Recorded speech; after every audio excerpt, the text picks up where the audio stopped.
Hello friends, welcome to my foundation classes. और अभी हम लोग करने वाले हैं एनवायरमेंटल एजुकेशन से रिलेटेड कुछ इंपॉर्टेंट क्वेश्चंस जो आपके एनवायरमेंट एंड साइंसेस से रिलेटेड बहुत ही खास क्वेश्चंस हैं। ठीक है, ये 100+ है नंबर में और मैंने ये कोशिश किया है कि कुछ अच्छे क्वेश्चन सब तक पहुंच जाए। इसमें कुछ जनरल क्वेश्चंस जो आप हमेशा पढ़ते हो वो मैंने इंक्लूड नहीं करने का कोशिश किया है। आपको लग रहा होगा कि जो जनरल सारी चीज़ें हैं वो मैंने इंक्लूड नहीं किया, तो उसको जानबूझकर मैंने इंक्लूड नहीं किया क्योंकि वो हर जगह आप पढ़ते रहते हो, आपको आता है।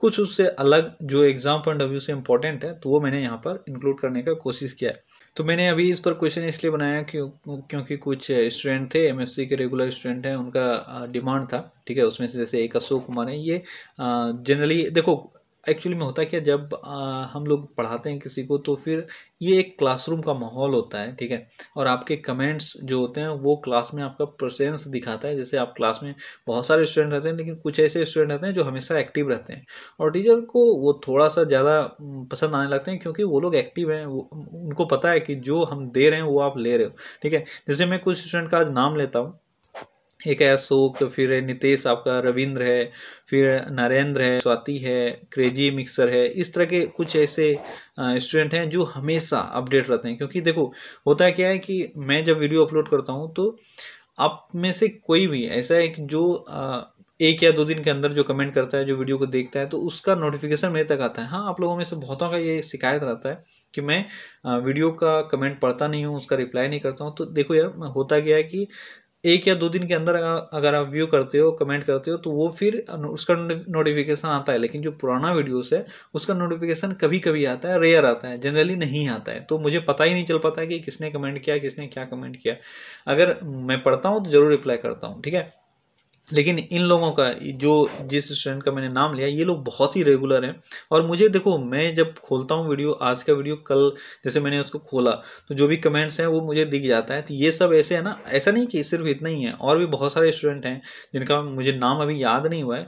लेकिन ये सब ऐसे स्टूडेंट हैं ना जो मैंने अभी आपको बताया, ये मैंने देख के नहीं बताया, ये मुझे याद हो गया है वैसे नाम। क्योंकि आप डेली जिसको देखते हो ना उसको याद हो जाता है कि ये लोग डेली व्यू कर रहे हैं जो वीडियो में डालता हूँ। ये लोग ऐसे स्टूडेंट है ना, कोई कमेंट करे ना करे, इन लोगों का कमेंट्स आता है तो फिर मैं पढ़ता भी हूँ और इन लोगों का डिमांड मेरे लिए सबसे ऊपर होता है। आप कहीं पे भी किसी भी क्लास में प्रेजेंट हो तो आपको अपना प्रेजेंस दिखाना चाहिए। ऐसा नहीं कि आप चुपचाप उसे देख के आ जाओ, क्योंकि अगर चुपचाप देख लेते हो, रह जाते हो, तो फिर मुझे नहीं पता चलता है, आपसे मेरा इंटरेक्शन नहीं हो पाता है। क्योंकि हमारा जो इंटरेक्शन का मीडियम है वो यही है। तो चलो कोई बात नहीं। इसमें से इनका अशोक का था, बहुत 2 दिन से मुझे बोल रहे थे कि सर मैं इस पर वीडियो बना लूँ, तो मैंने ये बना लिया। और ये आप सबके लिए हेल्पफुल है, आप सब इसको देखो। और जो भी इंपॉर्टेंट क्वेश्चंस, 100 क्वेश्चंस, बहुत ज़्यादा क्वेश्चंस नहीं होते हैं लेकिन बहुत कम क्वेश्चन भी नहीं होता है। तो आप देखो और अगर कुछ नहीं जानते हो तो आप इसको सीखने का कोशिश करो। ठीक है, चलिए स्टार्ट करते हैं। और अब मैं ये कोशिश करूँगा कि जो भी आप रेगुलर स्टूडेंट हो तो मेरा जब भी मन करेगा मैं उनका कमेंट भी कंसिडर करूंगा। इसलिए आप सब कमेंट अच्छे, जो आपको अच्छा लगता है या बुरा लगता है, जो आप चाहते हो। तो देखो इस जैसे अशोक ने डिमांड किया तो मैंने टाइम निकाल के उसके लिए वीडियो बना के लाया। तो आप, मैं हर किसी का कमेंट का कंसिडर करता हूँ। हाँ, बाकायदा आपको रेगुलर स्टूडेंट होना पड़ता है ताकि आपका कुछ वेटेज बने, तभी कोई इंपॉर्टेंस आपको देगा जब आप दूसरे को कोई इंपॉर्टेंस देते हो। ठीक है, चलिए स्टार्ट करते हैं आज का वीडियो और इसमें लेते हैं आज के क्वेश्चन। हमारा पहला क्वेश्चन है कि हरे पौधों को कहा जाता है, हरे पौधे यानी ग्रीन प्लांट्स, ग्रीन प्लांट्स को क्या कहा जाता है? आप सब जानते हो इसको कहा जाता है प्राथमिक उत्पादक। ये लाइफ साइकिल का आपको पता होगा, लाइफ साइकिल में क्या होता है, प्राइमरी प्रोड्यूसर होता है, फिर कंज्यूमर होता है, ठीक है, सेकेंडरी कंज्यूमर। तो इस तरह का जो लाइफ साइकिल होता है उसमें से पौधों को रखा गया प्राथमिक उत्पादक। प्राथमिक उत्पादक हम उनको बोलते हैं जो अपना खाना स्वयं बना सकते हैं। ठीक है, और जो दूसरे के खाने पर डिपेंड करता है, जैसे मान लो आपका जानवर हो गया या आप खुद हो गए, हम लोग क्या करते हैं, हम लोग किसी और पर डिपेंड रहते हैं। जैसे प्लांट को हम लोग तोड़कर खा जाते हैं, तो प्लांट ने तो खुद से खाना बनाया पर हम लोगों ने उसका जो स्टोर किया हुआ खाना रहा उसको ऐसे होल हम लोग काट कर बनाकर खा जाते हैं। ठीक है, तो ये सब हो गया सेकेंडरी। लेकिन जो खुद खाना बनाता है उसको प्राइमरी बोलते हैं, जो आपका है प्लांट। अगला क्वेश्चन है कि निम्नलिखित में से कौन सा जंतु परपोषी जंतु वर्ग में सम्मिलित नहीं है? जंतु परपोषी, परपोषी हो गया आपका हेटरोट्रोपिक। तो वह कौन सा ऐसा हेटरोट्रोपिक है जो एनिमल पे डिपेंड रहता है? यानी मान लो मरा हुआ जीव को खाता है या किसी भी चीज तरह से वो दूसरे जंतु पर डिपेंड रहता है। तो आपको पूछ रहा है कि निम्न में से कौन ऐसा नहीं है। तो आपका ऑप्शन देखो, मृतोपजीवी, मरे हुए एनिमल्स पे वो डिपेंड रहता है। परजीवी आप जानते हो, पैरासाइट्स वगैरह। उसके बाद है आपका प्राणी समभोजी, यानी पूरे जो भी प्राणी है वो पूरे प्राणियों को वो खा जाता है। तो इसमें से कौन सा आपका जंतु परपोषित जंतु नहीं है, वह है आपका मांसाहारी। ठीक है।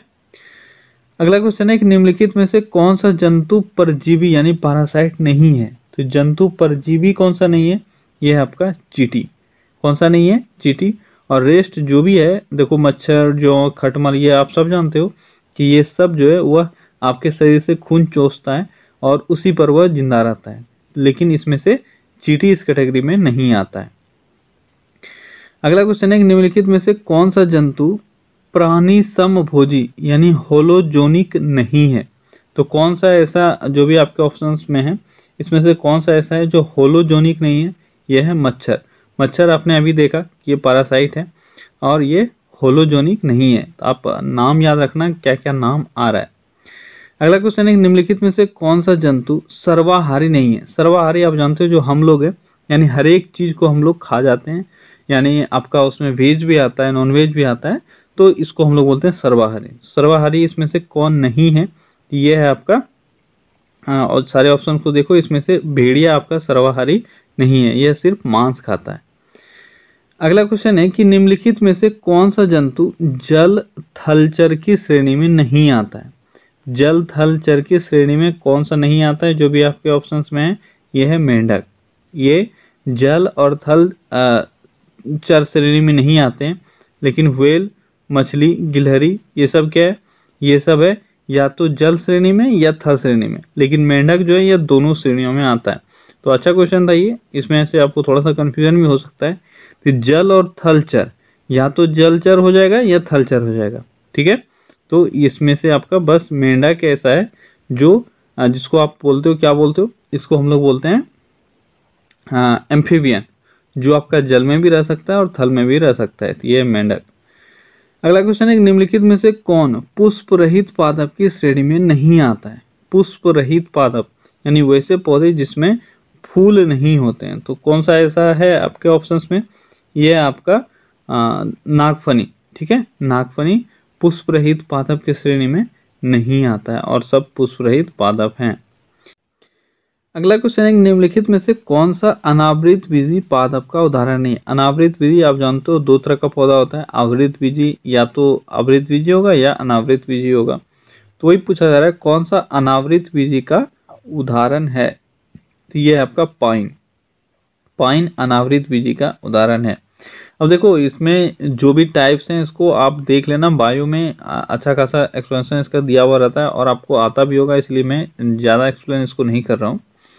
इकोलॉजी शब्द का प्रयोग सर्वप्रथम किस विद्वान ने किया था। इकोलॉजी, अच्छा क्वेश्चन है। इकोलॉजी शब्द का प्रयोग सर्वप्रथम किया था ई हैकेल ने। किसने किया था, ई हैकेल ने। अब देखो यहाँ से दो तीन तरह का चीज़ें आपको मिल सकती है। अब ऑप्शन अगर देखो तो एक आपका आएगा कि इकोलॉजी का खोज किसने किया। ठीक है। एजी टांसले एक नाम आता है, एजी टांसले, तो उनका नाम आप याद रखना कि इकोलॉजी का खोज उन्होंने ही किया था। पर यहाँ पर देखो आपको ऑप्शन में क्या है कि इकोलॉजी शब्द का प्रयोग सर्वप्रथम किसने किया था, और इसमें आपको टांसले कहीं दिख भी नहीं रहा है। ठीक है। तो इस शब्द का प्रयोग सर्वप्रथम किया था ई हैकेल ने। किसने किया था, ई हैकेल ने। अगला क्वेश्चन है निम्नलिखित में से कौन सा पदार्थ रेडियोधर्मी नहीं है। रेडियोधर्मी यानी रेडियो एक्टिव। तो कौन सा ऐसा पदार्थ है जो रेडियो एक्टिव नहीं है, तो वह है आपका क्रोमियम। आप सारे ऑप्शन को देख लो, ये सब रेडियो एक्टिव है लेकिन क्रोमियम रेडियो एक्टिव नहीं है। निम्नलिखित में से कौन सा पर्यावरणीय संकट का महत्वपूर्ण कारक नहीं है। यानी पर्यावरणीय संकट जो भी आते हैं इसका एक इम्पोर्टेंट या मेजर कारण नहीं है, कौन सा, जो भी आपके ऑप्शंस में है। इसमें से आप अगर सारे ऑप्शन को देखोगे तो ग्रामीण विकास एक ऐसा ऑप्शन है जो आपके इस कैटेगरी में नहीं आता है, जो पर्यावरण के लिए संकट पैदा करे। अगला क्वेश्चन है कि जनसंख्या विस्फोट से मुक्ति का सबसे कारगर उपाय है। जनसंख्या विस्फोट से मुक्ति का सबसे कारगर उपाय क्या है। तो सारे ऑप्शन को आप देख लो, इसमें सबसे कारगर उपाय जो है वह है जन्म दर पर नियंत्रण। ठीक है। बर्थ रेट पर अगर कंट्रोल हो जाए तो फिर जनसंख्या विस्फोट से निजात पाया जा सकता है। निम्नलिखित में से अधिकांशतः किस श्रेणी के देश जनसंख्या विस्फोट की अवस्था से गुजर रहे हैं? तो कौन सा श्रेणी का, यानी कौन से ऐसे देश हैं, कौन से कैटेगरी के ऐसे देश हैं जो जनसंख्या विस्फोट से गुजर रहे हैं? तो वो है आपका विकासशील देश। ये अच्छा क्वेश्चन, आप इसको याद रखना। जो डेवलपिंग नेशंस हैं, ठीक है, वहीं पर ये जनसंख्या विस्फोट का समस्या उत्पन्न हो रहा है। अगला क्वेश्चन है कि भारत में खाद्य समस्या के लिए महत्वपूर्ण उत्तरदायी कारक नहीं है, यानी यहाँ पर जो आपके फूड का प्रॉब्लम होता है, यानी खाना का जो प्रॉब्लम होता है, उसके लिए कौन सा एक इम्पोर्टेंट कारक नहीं है। यहाँ पर आप देख नहीं पा रहे हो कि कहाँ पर ये पूछा गया था, पर ये किसी पीसीएस एग्जाम में पूछा गया था। जनरली आप ये पढ़ते हो कि कौन सा कारक है, पर यहाँ आपको ये पूछा जा रहा है कि कौन सा कारक नहीं है। तो इस तरह के क्वेश्चंस इंपॉर्टेंट हो जाते हैं और आपको आंसर ढूंढने में प्रॉब्लम होता है। जिसको देखो, पहला ऑप्शन क्या है, कृषि का पिछड़ापन, शिक्षा का अभाव, जनसंख्या वृद्धि और प्राकृतिक आपदाएं। अब चारों ऑप्शन को देखकर आपको ऐसा नहीं लगेगा कि कोई ऑप्शन होना चाहिए। फिर से एक बार क्वेश्चन पढ़ो कि खाद्य समस्या के लिए महत्वपूर्ण उत्तरदायी कारक नहीं। खाद्य समस्या के लिए सारे ऑप्शन हो सकते हैं, लेकिन एक है जो नहीं हो सकता है, वो है आपका शिक्षा का अभाव। शिक्षा का अभाव को खाद्य समस्या से कोई रिलेशन नहीं है, और रेस्ट अगर आप सामने देखते हो रेस्ट ऑप्शंस को, ये सब डायरेक्ट रिलेटेड है, ठीक है। तो ऐसे क्वेश्चंस थोड़े से आपको लॉजिकली देखना होता है। अगला क्वेश्चन है कि निम्नलिखित में से कौन सा अपघटनीय प्रदूषण की श्रेणी में नहीं आता है, ठीक है। अपघटनीय प्रदूषण के श्रेणी में कौन नहीं आता है? तो यह है आपका शीश जो है, यह अपघटनीय प्रदूषण के श्रेणी में नहीं आता है। अगला क्वेश्चन है कि ध्वनि की माप की इकाई क्या है? ध्वनि की माप की इकाई, तो ध्वनि की माप की इकाई क्या है? यह डेसिबल, ठीक है। ये फिजिक्स में भी इससे पहले वाले सीरीज में हम लोगों ने देखा था कि ध्वनि के माप की इकाई डेसिबल है, और आप ये सब जानते भी हो। अगला क्वेश्चन है कि रेडियोधर्मी प्रदूषण की माप किस इकाई से की जाती है? रेडियोधर्मी प्रदूषण की माप किस इकाई में की जाती है? यहाँ पर आपका आंसर हो जाएगा रोंटगन, ठीक है। ये एक बहुत अच्छा क्वेश्चन है, आपको यहाँ से ये क्लियर कर लेना है कि रेडियो एक्टिविटी जो होता है, रेडियो एक्टिविटी का यूनिट या तो बैक्वेरल होगा, ठीक है, या क्यूरी होगा। ये दोनों में से कोई एक यूनिट होता है रेडियो एक्टिविटी का। अगर ऐसा यूनिट बोले तो ये बैक्वेरल ही होगा। लेकिन यहाँ पर आपको बोला जा रहा है कि रेडियो एक्टिविटी पॉल्यूशन, ठीक है, यानी रेडियो धार्मिकता पॉल्यूशन का यूनिट क्या होता है? तो ये इसका यूनिट होता है रेड, ठीक है, रेड या रोंटगन। रोंटगन किसी भी रेडिएशन में जो एक्सपोजर होता है, रेडिएशन का एक्सपोजर जो होता है, उसका यूनिट होता है रोंटगन। आपको एक्सरे, गामा रे, इसका भी एक्सपोजर पूछा जाता है, तो उसका भी यूनिट हो जाएगा रोंटगन। तो आप ध्यान रखना, या तो रेड होगा या रोंटगन होगा, ठीक है, अगर पॉल्यूशन का पूछेगा, रेडियो एक्टिविटी पॉल्यूशन का पूछेगा तो। अगला क्वेश्चन है कि रेड, देखो अगला क्वेश्चन ही आ गया आपका, रेड नामक इकाई किसकी माप, रेड नामक इकाई में किसकी माप की जाती है? तो ये रेडियोधर्मी प्रदूषण, इसकी माप की जाती है रेड से। अगला है कि हरित गृह प्रभाव वाली सबसे महत्वपूर्ण गैस कौन सी है? ग्रीन हाउस गैस सबसे इंपॉर्टेंट गैस कौन सा होता है? ये होता है कार्बन डाइऑक्साइड। अगला है भारत में जैव विविधता अधिनियम संसद में कब पारित किया गया था? जैव विविधता अधिनियम, जैव विविधता अधिनियम भारत में कब पारित किया गया था? ये किया गया था 1997 में। कब किया गया था? 1997 में। अगला एक, वायुमंडलीय गैसों में नाइट्रोजन का प्रतिशत लगभग पाया जाता है। तो वायुमंडल में नाइट्रोजन का प्रतिशत ऑलमोस्ट है 78%। कितना है? यह है ऑलमोस्ट 78%। और ऑक्सीजन है आपका 21% ऑलमोस्ट। तो आप इन दो तीन चीजों को याद रखना। वायुमंडलीय गैसों में कार्बन डाइऑक्साइड का प्रतिशत कितना है? तो कार्बन डाइऑक्साइड का प्रतिशत है 0.03%। कितना है? 0.03%। आपको कंफ्यूज नहीं होना है, इसमें बहुत बार 0.3% आपको ऑप्शन में कंफ्यूज करने के लिए दिया गया होता है, लेकिन 0.3 और 0.03 में बहुत अंतर है, इस कारण से आप थोड़ा सा इसका ध्यान रखना। अगर 0.03 नहीं रहा, 0.3% रहा, तो आप ऑप्शन नन ऑफ दिस मारोगे, लेकिन 0.3 नहीं मारोगे। अगला है, पृथ्वी के कितने प्रतिशत क्षेत्रफल पर जल का विस्तार है? आप सब जानते हो ये ऑलमोस्ट 71% जहाँ जल का विस्तार है। अगला है, निम्नलिखित में से कौन सा जंतु द्वितीयक उपभोक्ता की श्रेणी में आता है? द्वितीयक उपभोक्ता वो होते हैं जो प्राइमरी प्रोड्यूसर पे डिपेंड करता है। अपने भोजन के लिए। तो ये इसके अंतर्गत कौन सा आएगा? इसके अंतर्गत देखो शेर, गाय, बंदर, हाथी।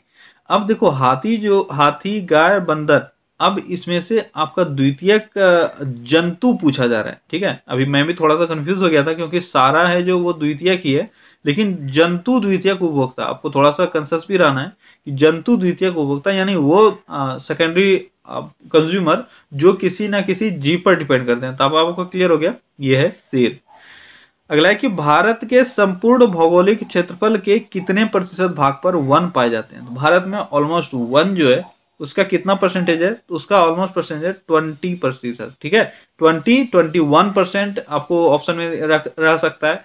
20 से लेकर 23% के आसपास के बीच में आप आंसर मारोगे। ठीक है, 21 पॉइंट कुछ है, 22 भी आपको आ सकता है। तो ऑन एन एवरेज आप 21% के आसपास इसको मारोगे। अगला है निम्नलिखित में से कौन सा वर्तमान जैव विविधता के ह्रास का प्रमुख कारण है? तो जैव विविधता यानी बायोडायवर्सिटी। अच्छा, जैव विविधता एक बार और आया था, मैंने शायद आपको बताया नहीं इसका इंग्लिश, ये होता है बायोडायवर्सिटी। ठीक है, तो जैव विविधता में ह्रास यानी उसमें जो नुकसान हो रहा है, कमी आ रहा है, उसमें जो प्रॉब्लम्स आ रही है बायोडायवर्सिटी में, उसका मेन एक कारण क्या है? तो उसका मेन कारण क्या है? तो उसका मेन कारण है जलवायु परिवर्तन। ठीक है, जलवायु परिवर्तन एक मेन कारण है जैव विविधता ह्रास का। अगला क्वेश्चन है कि बर्ड लाइफ इंटरनेशनल संस्था कहाँ है? बर्ड लाइफ इंटरनेशनल संस्था ये कहाँ है? तो ये आपका यूनाइटेड किंगडम यानी यूके, ब्रिटेन में। यूके में आपका बर्ड लाइफ इंटरनेशनल संस्था। अगला है भारत में वन्य जीव अधिनियम कब पारित हुआ? तो भारत में वन्य जीव अधिनियम कब पारित हुआ? ये हुआ है 1972 में। कब हुआ है? 1972 में। अगला है कि भारत में वन संरक्षण अधिनियम कब पारित हुआ? अभी जो आपने ऊपर देखा ये था वन्य जीव अधिनियम जो 1972 में पारित हुआ। अब है आपका भारत में वन संरक्षण अधिनियम। तो वन संरक्षण अधिनियम कब पारित हुआ? ये हुआ था 1980 में। कब पारित हुआ? 1980 में। निम्नलिखित में से कौन सा भूसंकलन क्या होता है? ये होता है लैंडस्लाइड। लैंडस्लाइड का उदाहरण नहीं है। तो ऑप्शन देखो, चादरी अपर्दन, शैलपात, मलप्रवाह या पंखवा, इसमें से कौन सा है जो लैंडस्लाइड का एग्जाम्पल नहीं है? कौन सा है वो है आपका चादरी अपर्दन। और रेस्ट देखो शैलपात, मलप्रवाह, ये सब लैंडस्लाइड का एग्जाम्पल है। अगला आपका स्वतंत्र भारत में राष्ट्रीय वन नीति कब अपनाई गई? स्वतंत्र भारत में राष्ट्रीय वन नीति कब अपनाया गया? तो अभी ऊपर भी हम लोगों ने ये देखा था। इसमें देखो क्वेश्चन का थोड़ा सा इसको मॉडिफाई करके आपको दिया गया है। ठीक है, आप इसमें ध्यान देना। ऊपर जो हम लोगों ने देखा था वो था आपका, चलो एक बार फिर से देख लेते हैं, मैं क्वेश्चन भूल गया क्या था। वन संरक्षण अधिनियम, ये देखो वन संरक्षण अधिनियम है। और अभी आपका जो आप देख रहे हो ये है कि वन नीति, राष्ट्रीय वन नीति। तो दोनों में अंतर है, दोनों का ईयर डिफरेंट है। तो पहले वाले का आंसर आपका क्या था? ये था 1980। लेकिन अभी जो राष्ट्रीय वन नीति है इसका आंसर क्या है? इसका आंसर है आपका 1988। तो स्वतंत्रता के बाद राष्ट्रीय वन नीति ये कब अपनाया गया? ये अपनाया गया 1988 में, जिसका आप थोड़ा सा क्वेश्चन को अच्छे से ध्यान रखना। अगला है कि भूकंपीय प्रभाव की दृष्टि से भारत का निम्नलिखित में से कौन सा भूभाग खतरा विहीन क्षेत्र के अंतर्गत आता है? क्या बोला जा रहा है? भूकंप प्रभाव की दृष्टि से भारत में एक ऐसा भूभाग, भारत का एक ऐसा भूभाग जो खतरा विहीन क्षेत्र है, यानी यहाँ पर खतरा नहीं है। ये कौन सा एरिया है आपका? तो ये है आपका इस सारे ऑप्शन में से पूर्वी राजस्थान। पूर्वी राजस्थान जो है यह खतरा विहीन क्षेत्र है भूकंप के दृष्टि से। ठीक है, तो ये भी एक अच्छा क्वेश्चन है, आपको ऐसे क्वेश्चन तो याद भी रह जाएंगे। तो कौन सा एरिया है? वह है पूर्वी राजस्थान। अब दूसरा अगर देखो हिमाचल प्रदेश, उत्तर प्रदेश और बिहार, उत्तरी बिहार, ये सब तो आपका जो वोल्केनो है, सॉरी अर्थक्वेक है, अर्थक्वेक प्रोन एरिया में से आता है। क्योंकि हिमालय का आप जानते हो कि भारत में जो मेनली अर्थक्वेक आते हैं वो क्या है कि वो हिमालय के कारण आता है। हिमालय के नीचे जो प्लेट है, इंडियन प्लेट, और उधर से आपका चाइनीज प्लेट, ये दोनों इस तरह से हैं और ये स्टेबल नहीं है, इस कारण से आपका बार बार इस तरह का घटना होता है। ठीक है, तो आपका हो जाएगा पूर्वी राजस्थान जो ऑलमोस्ट सेफ है। अगला है सतत विकास यानी सस्टेनेबल डेवलपमेंट संकल्पना की सर्वप्रथम व्याख्या निम्नलिखित में से किसमें की गई है? यानी आपका जो सस्टेनेबल डेवलपमेंट होता है इसका सबसे पहला व्याख्यान कहाँ आपको मिलता है? ये मिलता है ब्रॉन्टलैंड आयोग रिपोर्ट में। ठीक है, ब्रॉन्टलैंड आयोग के रिपोर्ट में सबसे पहला सस्टेनेबल डेवलपमेंट का आपको व्याख्या मिलता है। अगला है टेहरी बांध परियोजना का निर्माण कार्य कब आरंभ हुआ? टेहरी बांध परियोजना, इसका निर्माण कार्य कब प्रारंभ हुआ था? इसका निर्माण कार्य प्रारंभ हुआ था 1978 में। टेहरी बांध परियोजना का निर्माण कार्य 1978 में चालू हुआ था। अगला क्वेश्चन है कि वायुमंडल का ऊष्मा बजट सौर विकिरण ऊष्मा का कितने प्रतिशत होता है? तो वायुमंडल का ऊष्मा बजट सौर विकिरण ऊष्मा का कितना प्रतिशत होता है? तो ये होता है ऑलमोस्ट 48%। ठीक है, आप अच्छे से इसको याद रखना, इंपॉर्टेंट क्वेश्चन है। अगला क्वेश्चन है कि पृथ्वी को भूमंडलीय तापन की समस्या से बचाने के लिए क्योटो संधि कब हुई थी? ये भी बहुत अच्छा क्वेश्चन है कि क्योटो संधि सबसे पहले आपको पता होना चाहिए। क्योटो संधि यह किस पर्पस के लिए था? तो यह था पृथ्वी को भूमंडलीय तापन से बचाने के लिए। और ये कब हुआ था ये आपको बताना है। तो ये हुआ था 1997 में। क्योटो संधि कब हुआ था? 1997 में। अगला है निम्नलिखित में से कौन सा रोग नाभिकीय प्रदूषण का परिणाम नहीं होता है? आपको क्वेश्चन ध्यान से देखना है कि नाभिकीय प्रदूषण का परिणाम नहीं होता है कौन सा रोग, जो भी आपके ऑप्शंस में है इनमें से। तो ये आपका पीलिया। पीलिया आप जानते हो लीवर के प्रॉब्लम के कारण होता है। ठीक है, तो आपका कौन सा इस नाभिकीय प्रदूषण से नहीं हो सकता है? तो ये है पीलिया। जो हो सकता है उसको आप ध्यान से एक बार देख लो। वो है कैंसर, चर्म रोग, जन्मजात विकलांगता। इसका आपको जो बेस्ट एग्जांपल है वो देखने को मिलेगा आपको हिरोशिमा और नागासाकी में, जहां पर आप जानते हो कि सेकेंड वर्ल्ड वॉर के टाइम में एटम बॉम्ब का यूज़ किया गया था। वहाँ के बच्चे आज भी इस प्रॉब्लम से ग्रसित हैं, और जो बच्चे आज भी हो रहे हैं तो वो ऑलमोस्ट बहुत सारे बच्चे ऐसे हैं जो विकलांग पैदा होते हैं, यानी उनका जो बॉडी का स्ट्रक्चर है वो पूरा डेफिनेट नहीं होता है। तो ये इसी का असर है उस एटम बम का अभी तक जो देखने को मिल रहा है। तो ये बहुत लंबा टाइम तक इसका असर दिखता है। अगला है कि उपभोक्तावाद का प्रमुख आधार है। उपभोक्तावाद का प्रमुख आधार क्या है? यह है अति उपभोग। उपभोक्तावाद का प्रमुख आधार ये क्या होता है? ये होता है अति उपभोग। ठीक है। अगला क्वेश्चन है कि भारत में पर्यावरण संरक्षण अधिनियम कब पारित हुआ? पर्यावरण संरक्षण अधिनियम ये कब पारित हुआ? ये पारित हुआ था 1986 में। कब पारित हुआ था? 1986 में। देखो क्वेश्चन में जो थोड़ा बहुत डिफरेंस है वो आप इसको फील करते जाना। जल प्रदूषण निवारण एवं नियंत्रण अधिनियम कब पारित हुआ? जल का प्रदूषण निवारण और नियंत्रण ये एक अधिनियम पारित हुआ था। ये कब पारित हुआ था? ये हुआ था 1974 में। अगला क्वेश्चन है कि वायु प्रदूषण निवारण एवं नियंत्रण। अभी आपने ऊपर देखा था जल, अभी हम लोग देख रहे हैं वायु। वायु के प्रदूषण निवारण और नियंत्रण अधिनियम को कब पारित किया गया था? तो ये क्या गया था आपका 1981 में। तो जल का कब हुआ था? जल का हुआ था 1974 में, और वायु का हुआ 1981 में। ठीक है। अगला है कि एड्स के लक्षण सर्वप्रथम कब पाए गए थे? बहुत इंपॉर्टेंट क्वेश्चन है कि एड्स का लक्षण सर्वप्रथम कब पाया गया था? ये था 1981 में सबसे पहले एड्स का लक्षण का पता चला था। प्रथम पृथ्वी सम्मेलन कहाँ हुआ था? प्रथम पृथ्वी सम्मेलन हुआ था रियो डी जेनेरियो में। कहाँ हुआ था प्रथम पृथ्वी सम्मेलन? रियो डी जेनेरियो में। अगला कि प्रथम पृथ्वी सम्मेलन किस वर्ष हुआ था? तो ये दोनों क्वेश्चन इंपॉर्टेंट है कि पहला जो पृथ्वी सम्मेलन था वो कहाँ हुआ था और कब हुआ था? तो ये हुआ था 1992 में। कब हुआ था? 1992 में। अगला क्वेश्चन है कि द्वितीय पृथ्वी सम्मेलन का आयोजन कब हुआ था? तो द्वितीय पृथ्वी सम्मेलन का आयोजन हुआ था 1997 में। 1997 में हुआ था दूसरा पृथ्वी सम्मेलन, जो पहला हुआ था 1992 में। अगला है कि द्वितीय पृथ्वी सम्मेलन का आयोजन कहाँ हुआ था? तो कब हुआ था? 1997 में। और कहाँ हुआ था? तो ये हुआ था न्यूयॉर्क में। ठीक है। तृतीय पृथ्वी सम्मेलन कब हुआ था? तो तृतीय पृथ्वी सम्मेलन कब हुआ था? ये हुआ था 2002 में। तीसरा पृथ्वी सम्मेलन कब हुआ था? ये हुआ था 2002 में। और आयोजन कहाँ हुआ था तीसरा पृथ्वी सम्मेलन का? तो इसका आयोजन स्थल था जोहान्सबर्ग। कहाँ था? जोहान्सबर्ग। तो आपका ये तीनों क्लियर हो गया कि पहला पृथ्वी सम्मेलन रियो डी जेनेरियो में हुआ था। ठीक है। उसके बाद दूसरा आपने देखा कि दूसरा कहाँ हुआ था? ये हुआ था न्यूयॉर्क में। और तीसरा हुआ था जोहान्सबर्ग में। अगला क्वेश्चन है कि पर्यावरणीय समस्याओं से संबंधित बॉन सम्मेलन, जो इसको हम लोग बॉन कॉन्फ्रेंस भी बोलते हैं, यह कब हुआ था? तो बॉन कॉन्फ्रेंस कब हुआ था? तो बॉन कॉन्फ्रेंस हुआ था 2001 में। कब हुआ था? 2001 में।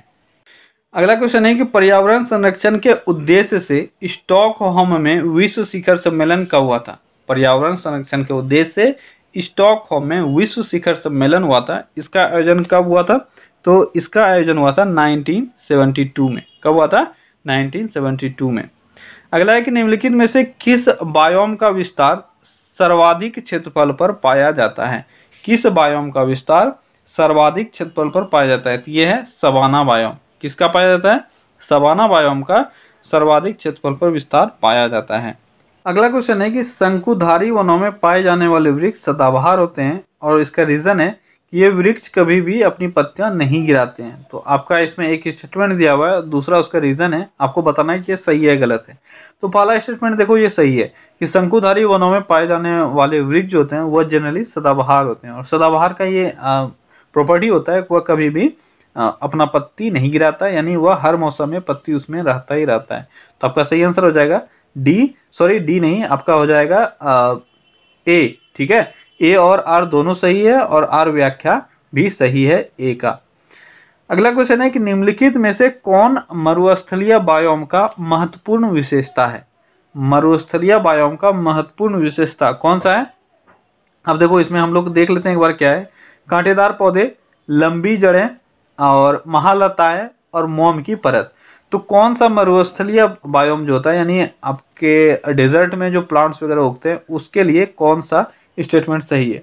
तो आपका यहाँ पर केवल 1 और 2 सही है, यानी कांटेदार पौधे होते हैं और लंबी जड़ें होती हैं। कांटेदार पौधे पानी को बचाने के लिए और लंबी जड़ जमीन के बहुत ज़्यादा अंदर से जाकर थोड़ा बहुत जो पानी उनको मिल जाए वो लेने के लिए। तो ये दोनों सही है और दोनों स्टेटमेंट गलत है।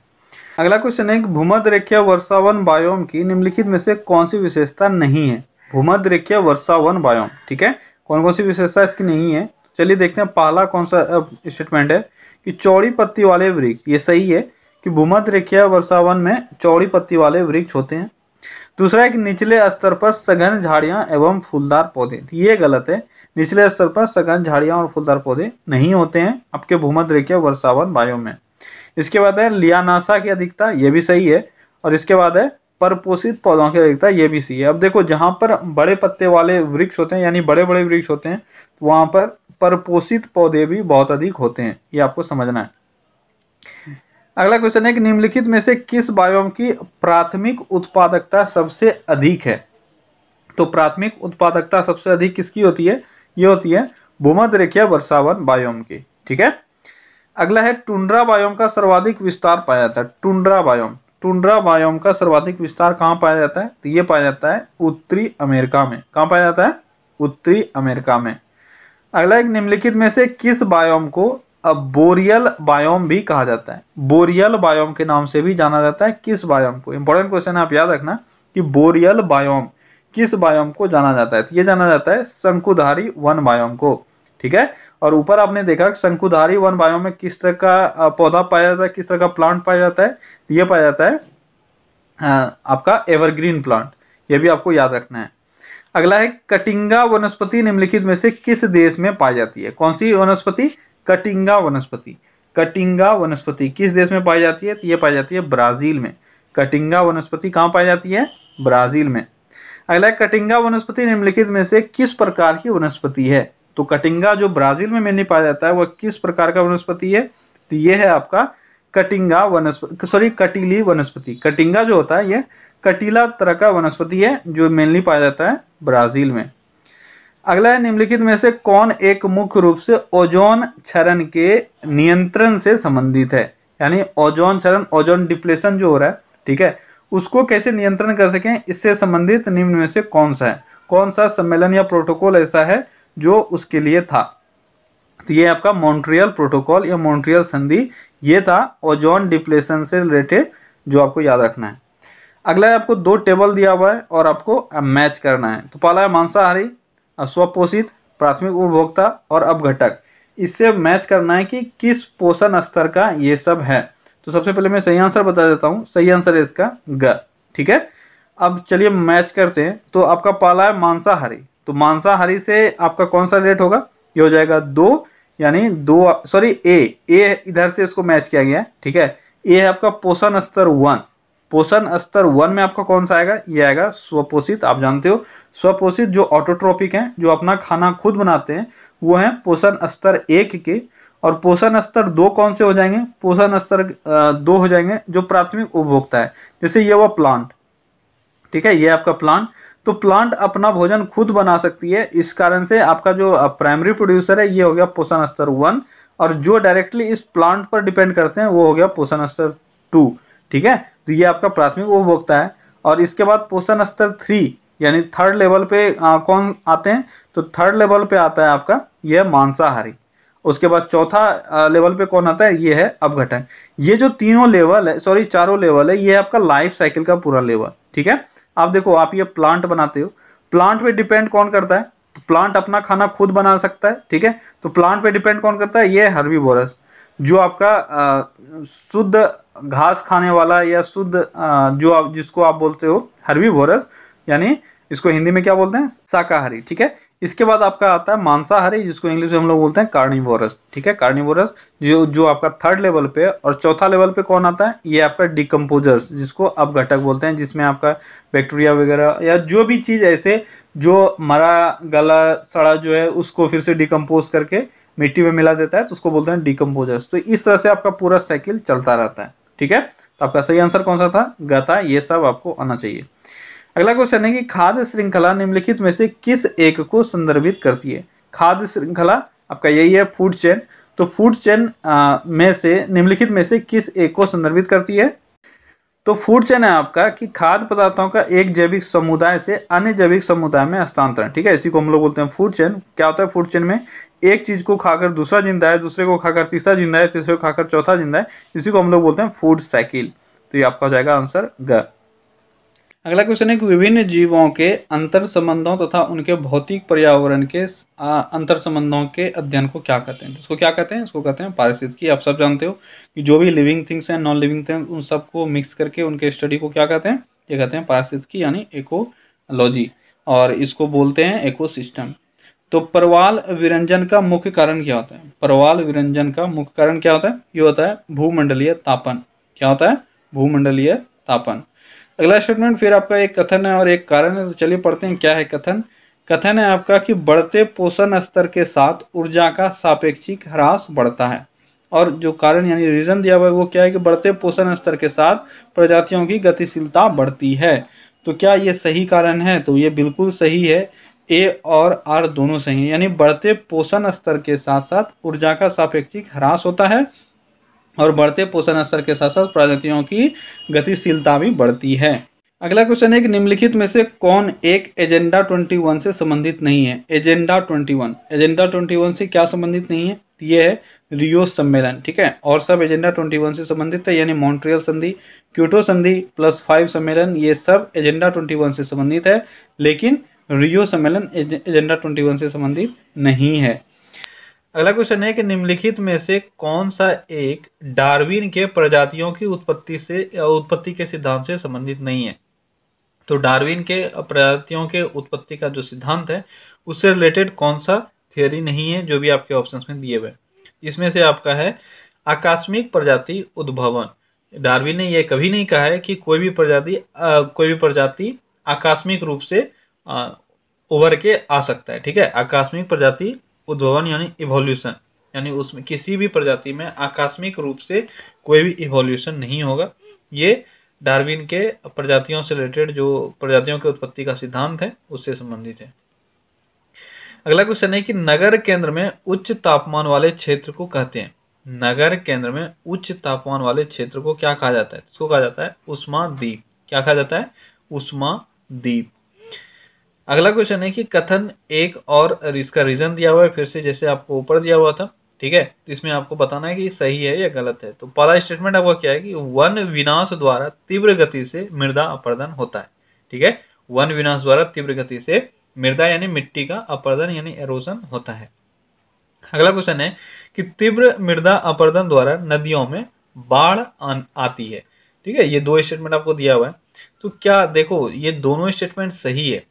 आपको स्टेटमेंट पढ़ के तो लग रहा होगा कि दोनों स्टेटमेंट सही है, और हकीकत भी वही है कि दोनों स्टेटमेंट सही है। पर क्या ये कोई रीजन हुआ इसका? नहीं, रीजन नहीं है। तब क्या हो जाएगा?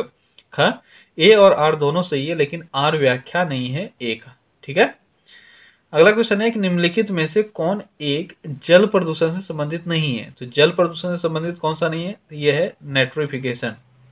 नाइट्रिफिकेशन या नाइट्रोजन फिक्सेशन, आप जानते हो ये नाइट्रोजन से रिलेटेड है और जल प्रदूषण से इसमें कुछ भी संबंधित नहीं है।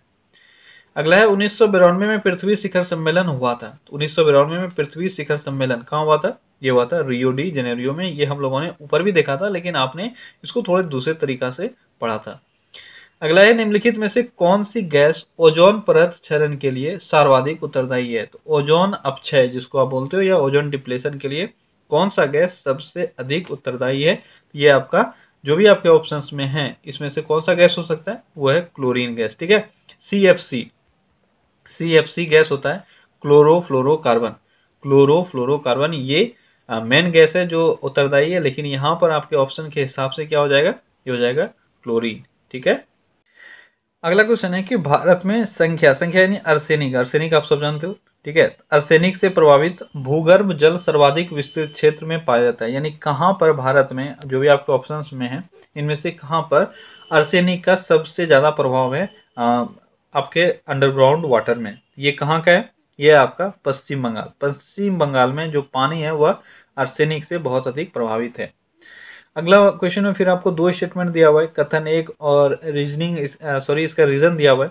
तो कथन एक क्या है? यह है झील एक पारिस्थितिकी तंत्र है। झील क्या है? एक इकोसिस्टम है।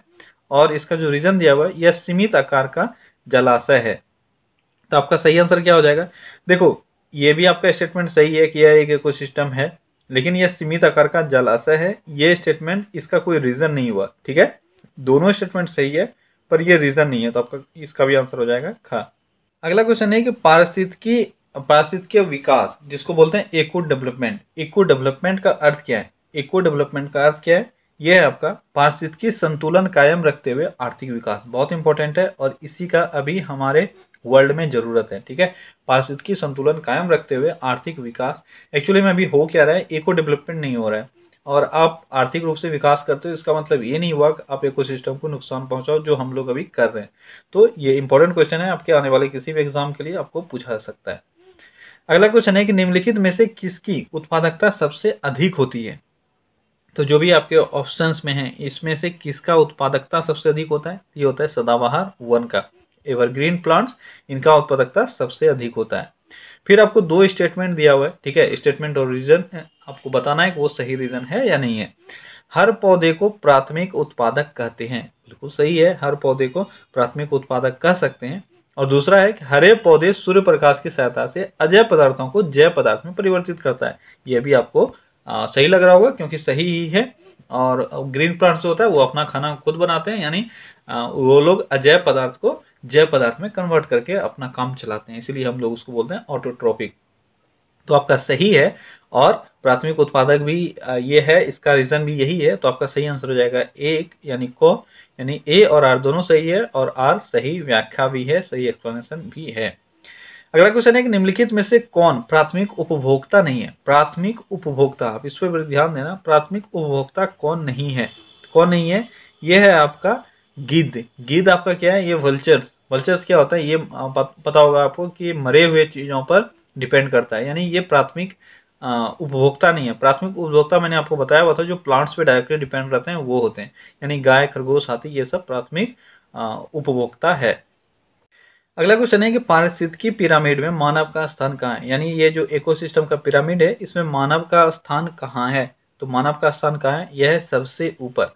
पारिस्थितिकी यानी इकोसिस्टम का जो पिरामिड है उसमें मानव का स्थान सबसे ऊपर है। अगला क्वेश्चन है कि डेसिबल इकाई में किस प्रदूषण की माप की जाती है? तो आप जानते हो इसमें ध्वनि प्रदूषण की माप की जाती है डेसिबल में। अगला है जब कार्य का स्थानांतरण एक पोषण स्तर से दूसरे पोषण स्तर में होता है तो इसकी मात्रा क्या होती है? क्या होगी इसकी मात्रा जब एक पोषण स्तर से दूसरे पोषण स्तर में जाता है? तो आप जान रहे हो कि ये अगर आपका सामान है, यहाँ से किसी ने ये खा लिया और फिर इसने खा लिया, तो ये क्या हो जाएगा? धीरे धीरे एनर्जी लेवल घटता जाएगा। तो आपका सही आंसर हो जाएगा खा। ये धीरे धीरे ऊर्जा का स्थानांतरण जैसे जैसे होगा तो इसमें कमी आती जाएगी, मात्रा घटता जाएगा। अगला है वन्य जीव अभयारण्यों के विकास का सर्वाधिक महत्वपूर्ण उद्देश्य होता है। वन्य जीव अभयारण्य को क्यों विकसित किया जाता है? इसका महत्वपूर्ण कारण क्या है? क्यों इस तरह का स्टेप लिया जाता है? तो इसका कारण क्या है? इसका कारण है वन्य जीवों का संरक्षण, आप सब जानते हो। अगला क्वेश्चन है कि निम्नलिखित में से कौन सी विधि जैव मंडल में पारिस्थितिकी संतुलन बनाए रखने में सहायक हो सकती है? पारिस्थितिकी संतुलन यानी इकोसिस्टम को, एक को बैलेंस इसको बोलते हैं, ठीक है। इकोसिस्टम को बैलेंस रखने में कौन हेल्प कर सकता है, जो भी आपके ऑप्शंस में है। इसमें से पारिस्थितिकी तंत्र के विभिन्न घटकों के बीच संतुलन को बनाए रखना, ये अगर बनाए रखा जा सकता है तो फिर पारिस्थितिकी संतुलन को बनाए रखने में ये सहायता करेगा, ठीक है। अगला क्वेश्चन है कि जैव मंडल रिजर्व की स्थापना का सर्वाधिक महत्वपूर्ण उद्देश्य क्या था?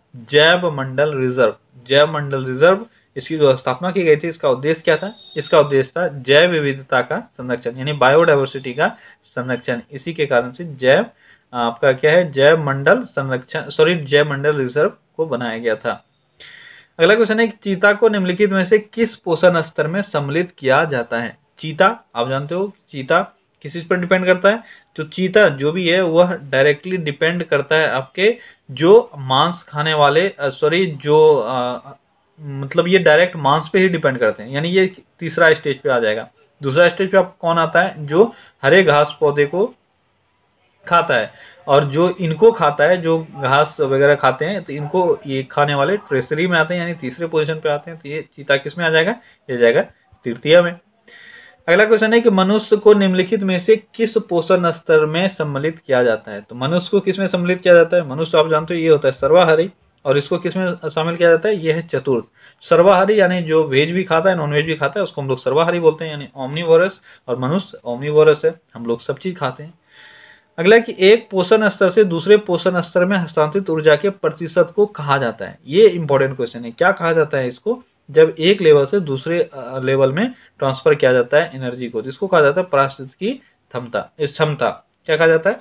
पारिस्थितिकी क्षमता, यानी इको सिस्टम का जो एफिशिएंसी होता है, उसी को हम लोग ये बोलते हैं कि एक स्तर से दूसरे स्तर में जो हस्तांतरण ऊर्जा होता है, ठीक है, इसको बोलते हैं पारिस्थितिकी क्षमता। अगला है कि अम्लीय वर्षा के लिए निम्नलिखित में से कौन सी गैस सर्वाधिक उत्तरदायी है? अम्लीय वर्षा यानी एसिड रेन। एसिड रेन के लिए SO2 और NO2 सबसे इंपॉर्टेंट गैस है, यानी मेन कॉन्स्टिट्यूएंट है, जिसके कारण से एसिड रेन होता है।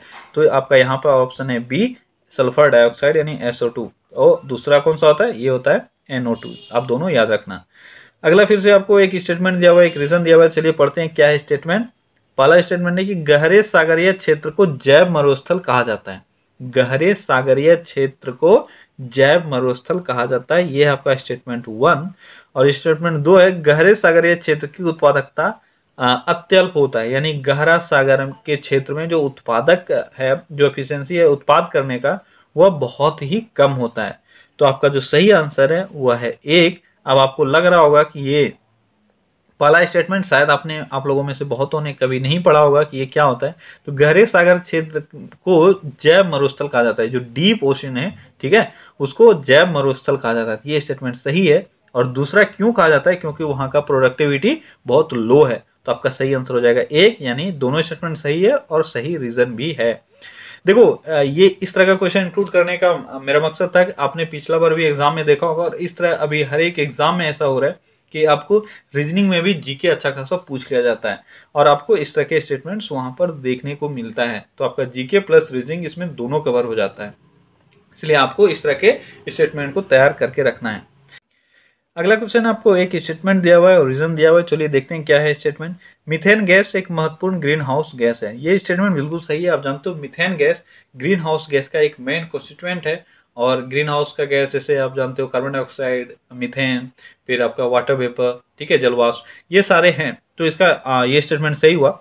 अगला है कि इसका उत्सर्जन मुख्यतः रेफ्रिजरेटर एंड एयर कंडीशनर आदि से किया जाता है। ये स्टेटमेंट गलत है, उसे मीथेन गैस नहीं निकलता है। तो आपका स्टेटमेंट जो सही है वो पहला है, दूसरा गलत है। ए सही किंतु आर गलत है, तो आपका ग हो जाएगा सही आंसर। अगला क्वेश्चन है कि भूमंडलीय तापन के लिए सर्वाधिक उत्तरदायी गैस। भूमंडलीय तापन यानी आपका ये हो गया ग्रीन हाउस गैस का इफेक्ट क्या होता है? ये होता है आपका ग्लोबल वार्मिंग। तो ग्लोबल वार्मिंग का मेन जो उत्तरदायी गैस है वो आपसे पूछा जा रहा है। कौन सा है ग्लोबल वार्मिंग का मेन कॉन्स्टिट्यूएंट? ये भी मैंने आपको बताया, ये है कार्बन डाइऑक्साइड। अब यहाँ आपको डाउट हो रहा होगा कि इसमें तो मीथेन भी है, लेकिन यहाँ पर आपको मेन कॉन्स्टिट्यूएंट पूछा जा रहा है और एक से अधिक का ऑप्शन आपको नहीं है, इस कारण से आपका हो जाएगा कार्बन डाइऑक्साइड, क्योंकि पहला पोजीशन है कार्बन डाइऑक्साइड का। अगला क्वेश्चन है, त्वचा कैंसर में तीव्र वृद्धि का प्रमुख कारण क्या है? Skin cancer. स्किन कैंसर बहुत रैपिडली जो इंक्रीज हो रहा है, उसका मेन एक कारण क्या हो सकता है, ये आपको बताना है। यह है ओजोन परत का क्षरण, यानी ओजोन डिप्लेशन के कारण जो यूवी रेस हैं वो डायरेक्ट आपके स्किन पे आता है और बहुत सारे लोग इससे क्या हो रहे हैं, स्किन कैंसर से अफेक्ट हो रहे हैं। अगला क्वेश्चन है कि दो स्टेटमेंट फिर आपको दिया हुआ है, स्टेटमेंट और रीजन आपको बताना है सही है गलत। देखते हैं क्या स्टेटमेंट है। ध्रुवों के समीप ओजोन क्षरण की समस्या सर्वाधिक गंभीर है। ध्रुवों के समीप यानी पोल्स के पास जो ओजोन डिप्लेशन का ओजोन डिप्लेशन का जो असर है वो सर्वाधिक है, ये आपको बोला जा रहा है, ये बिल्कुल सही है। ठीक है, आगे के क्वेश्चन में आपको नजर आएगा कि सबसे ज्यादा जो ओजोन डिप्लेट हुआ है वो अंटार्कटिका के पास हुआ है, यानी आपका पहला स्टेटमेंट सही है। दूसरा स्टेटमेंट क्या है कि ध्रुवों के निकट धरातल से ओजोन मंडल की ऊंचाई अपेक्षाकृत कम है, ये भी आपका स्टेटमेंट सही है और सही रीजन भी है, तो आपका सही आंसर हो जाएगा का, यानी ए और आर दोनों सही है और उस चीज का सही रीजन भी यही है। तो अच्छा क्वेश्चन था, आप इसको यहां से याद कर लो। अगला क्वेश्चन है कि अंटार्कटिका के ऊपर ओजोन छिद्र का पता सर्वप्रथम किस विद्वान ने लगाया था? बहुत अच्छा क्वेश्चन, शायद आप लोगों में से बहुत को ये नहीं पता होगा कि किसने सर्वप्रथम ये पता लगाया था कि ओजोन जो है वह डिप्लेट हो चुका है बहुत बुरी तरीके से अंटार्कटिका के ऊपर। अभी मैंने आपको बताया था कि अंटार्कटिका के ऊपर ये सर्वाधिक ज्यादा गहरा असर इसका देखा जाता है। तो ये पता सर्वप्रथम किसने लगाया था? तो ये लगाया था फार्मन ने। किसमें लगाया था? फार्मन ने ये पता सबसे पहले लगाया था। अगला क्वेश्चन है कि निम्नलिखित में से कौन एक भूमि प्रदूषण के लिए महत्वपूर्ण कारक नहीं है? भूमि प्रदूषण यानी लैंड पोल्यूशन, तो या सॉइल पोल्यूशन आप बोल सकते हो। तो सॉइल पोल्यूशन का एक इंपॉर्टेंट या आप बोल सकते हो मेन कारण नहीं है, वह क्या है? तो वह है आपका मृदा अपरदन। मृदा अपरदन आपको नुकसान पहुंचाता है, पर सॉइल पोल्यूशन का ये एक कारण नहीं है। अगला क्वेश्चन है कि आपको फिर स्टेटमेंट और रीजन दिया हुआ है। तो डीडीटी का प्रयोग कीटनाशक के रूप में किया जाता है। ये आप सब जानते हो डीडीटी का प्रयोग क्यों किया जाता है, तो कीटनाशक की तरह किया जाता है। अगला स्टेटमेंट है यानी रीजन है कि यह प्राणियों द्वारा विघटनीय रसायन है, यानी विघटनीय हो गया डिग्रेडेबल, ये प्राणियों द्वारा डिग्रेडेबल रसायन है, तो ये स्टेटमेंट गलत है। तो आपका सही आंसर होगा ग, यानी ए सही है और आर गलत है। ठीक है, अगला स्टेटमेंट है आगरा के ताजमहल को सर्वाधिक खतरा किससे है? तो ये क्वेश्चन शायद बहुत बार एग्जाम में रिपीट भी हो चुका है कि आगरा का जो ताजमहल है उसको सर्वाधिक खतरा किस चीज से है? तो किस चीज से है? तो वो है मथुरा ऑयल रिफाइनरी से निकलने वाले काले धुआं। हमको पता होगा मथुरा ऑयल रिफाइनरी ये 50 किलोमीटर दूर है ताजमहल से, और इससे निकलने वाला धुआं ताजमहल को पीला कर रहा है, और इसके कारण से बहुत सारे इस पर एलिगेशंस भी लगे हुए हैं और कुछ रिस्ट्रिक्शंस भी लगे हुए हैं, तो आपको ये पता होना चाहिए। अगला क्वेश्चन है कि महानगरों में वायु प्रदूषण के लिए निम्नलिखित में से कौन सी विषैली गैस सर्वाधिक उत्तरदायी है? तो महानगर यानी मेट्रो सिटीज वगैरह जो है उसमें से एयर पोल्यूशन के लिए सबसे मेन कॉन्स्टिट्यूएंट क्या है? यह है कार्बन मोनोऑक्साइड, जो वहां के गाड़ियों से निकलती है। अगला क्वेश्चन है कि भोपाल गैस दुर्घटना किस विषैली गैस से के रिसॉर्ट से हुई थी? भोपाल गैस ट्रेजेडी आप सब जानते हो, इसे वाकिफ हो, बहुत ही फेमस इंसिडेंट रहा था। उसमें कौन सा गैस रिसा था? ये था मिथाइल आइसोसाइनाइड। कौन सा था? Methyl isocyanide. और ये कब हुआ था? ये हुआ था 1984 में, ये भी आप याद रखना।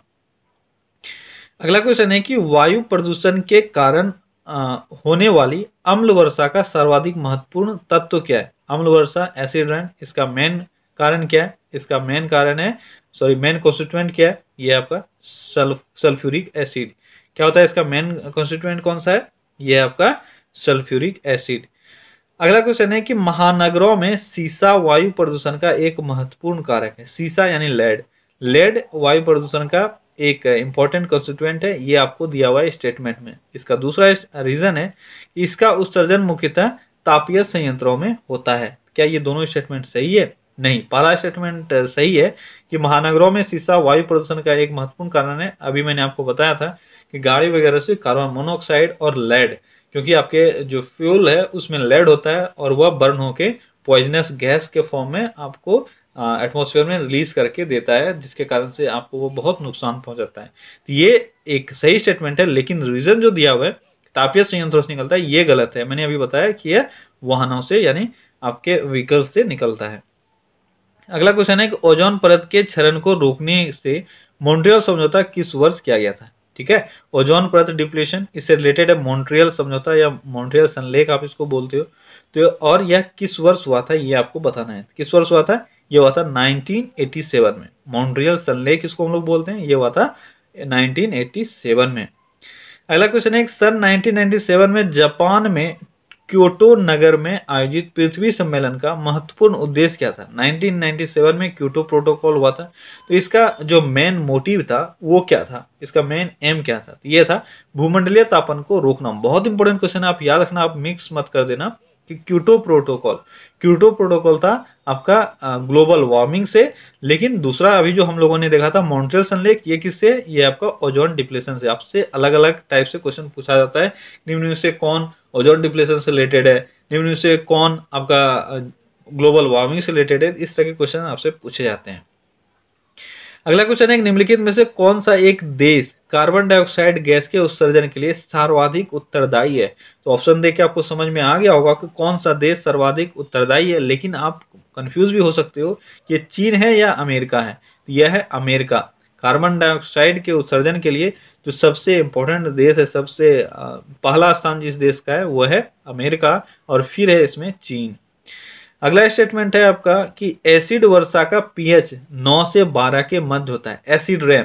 अब देखो थोड़ा सा यहाँ लॉजिक अप्लाई करो, एसिड और बेस, मैंने आपको बताया था पीएच स्केल पे एसिड और बेस अगर आप ए से स्टार्ट करते हो, इस कारण से 1 से लेकर 7 तक आपका एसिड होता है, और उसके बाद फिर 7 से 14 बेस। तो 7 के बाद 9 से 12 पीएच, ये तो एसिड हो ही नहीं सकता है, इस कारण से ये स्टेटमेंट गलत है। अगला है गहन वायु प्रदूषण के कारण एसिड वर्षा होती है। तो दूसरा स्टेटमेंट सोचने लायक है, क्या ऐसा होता है? हाँ ऐसा होता है। अगर बहुत डीप एयर पॉल्यूशन है तो एसिड रेन होने के चांसेस हैं। तो आपका एक गलत है और आर सही है, यानी ए गलत है और आर सही है, तो आपका स्टेटमेंट हो जाएगा सही डी। अगला क्वेश्चन है पृथ्वी की सतह से ओजोन परत की ऊंचाई पाई जाती है। तो पृथ्वी की सतह से ओजोन लेयर का जो डिस्टेंस है वो कितना है? वो है ऑलमोस्ट 30 टू 50 किलोमीटर। ठीक है, 30 टू 50 किलोमीटर। और ओजोन परत कहाँ पाई जाती है? तो ये पाई जाती है आपके स्ट्रेटोस्फेयर में। आपसे ये भी पूछा जाता है कहाँ पाई जाती है, तो ये सेकेंड लेयर में पाया जाता है। पहला लेयर है आपका ट्रोपोस्फेयर और सेकेंड लेयर है स्ट्रेटोस्फेयर। तो स्ट्रेटोस्फेयर में ये पाई जाती है ओजोन लेयर आपका। अगला क्वेश्चन है वायुमंडल में निम्नलिखित में से किस गैस का प्रतिशत 0.5 से अधिक नहीं है? 0.5 से अधिक नहीं है। ये देखो बहुत अच्छा लेवल का क्वेश्चन है, क्योंकि एक क्वेश्चन में आपका ये बहुत सारा कॉन्सेप्ट जानने का कोशिश है ये एग्जामिनर का। तो 0.5 से किसका नहीं है? ये है कार्बन डाइऑक्साइड का, क्योंकि ये क्वेश्चन में आप तभी सही मारते हो जब आपको इन चारों के बारे में पता हो। अब कार्बन डाइऑक्साइड के बारे में अगर पता है तो आपको पता होना चाहिए, ये है 0.03%। ठीक है, और अगर ऑक्सीजन का बात करें तो ये ऑलमोस्ट 20 टू 21% है आपका। सॉरी, आप 21% इसको लेकर चलो, 21% है, 20 पॉइंट कुछ है इसमें। नाइट्रोजन अगर बात करें तो नाइट्रोजन है आपका 78%, और आर्गन का बात करें तो ये है आपका 0.9% के आसपास। तो आपका 0.5 से अधिक नहीं बोला जा रहा है, और ये है कार्बन डाइऑक्साइड। अगला क्वेश्चन है कि जैव विविधता का जनक किसको माना जाता है? तो जैव विविधता का जनक माना जाता है ईओ विल्सन को। ठीक है, अब आप बहुत सारे बुक पढ़ोगे, अलग अलग बुक में देखो क्वेश्चन आंसर वाला जो बुक होता है उसमें बहुत सारे आंसर्स गलत होते हैं, तो आपको कोई भी नया नया नाम मिल जाएगा, लेकिन आप याद रखना जैव विविधता का जनक ईओ विल्सन ही है, और यही आपका आंसर होगा। जैव विविधता क्या हुआ? ये हो गया बायोडाइवर्सिटी। ठीक है, बायोडाइवर्सिटी का जनक कौन है? ये है ईओ विल्सन। तो ओके फ्रेंड्स, तो ये था कुछ सेलेक्टेड क्वेश्चंस जो एनवायरनमेंट से रिलेटेड थे। एक्चुअली में जरूरी भी था आपके लिए, तो मैंने ये आपके लिए ये सेशन कराया। अब जरूरी नहीं है कि इतना ही क्वेश्चन आपको पढ़ना है। देखो मैंने वो जनरल क्वेश्चन नहीं इंक्लूड किया है जो आप जनरली पढ़ते हो, इसमें आपका अभ्यारण्य वगैरह से बहुत सारे क्वेश्चन बन सकते हैं। जो ज्योग्राफी में आप जनरली इन्वायरमेंट से रिलेटेड जो सेक्टर पढ़ते हो उसमें बहुत सारे क्वेश्चन बनते हैं। ठीक है, बहुत सारी चीज़ें ऐसी है जिसको आप जान रहे हो और एग्जाम में आपको पता भी नहीं चलेगा कि इन्वायरमेंटल स्टडीज से ये क्वेश्चन आए हुए हैं, क्योंकि आप पहले से जान रहे हो। तो जो कुछ लगा मुझे कि इंपॉर्टेंट है, थोड़ा अलग है, वो मैंने इंक्लूड करने का कोशिश किया। ठीक है, आपको और अगर क्वेश्चन मिल रहा है तो आप आसानी से उसको पढ़ लो, ठीक है। एग्जाम में आप जितना पढ़ के जाओ उतना अच्छा है। कम से कम इतना जो मैंने बताया, अब देखो ये 100 क्वेश्चन से रिलेटेड कुछ ऐसे टॉपिक्स आपको मिले होंगे जिसके बारे में आपको लगा होगा कि आपको पढ़ के जाना चाहिए, तो आप वो भी पढ़ लेना, ठीक है। चलिए फिर से मिलते हैं अगले सेशन में। Till then take care, bye bye.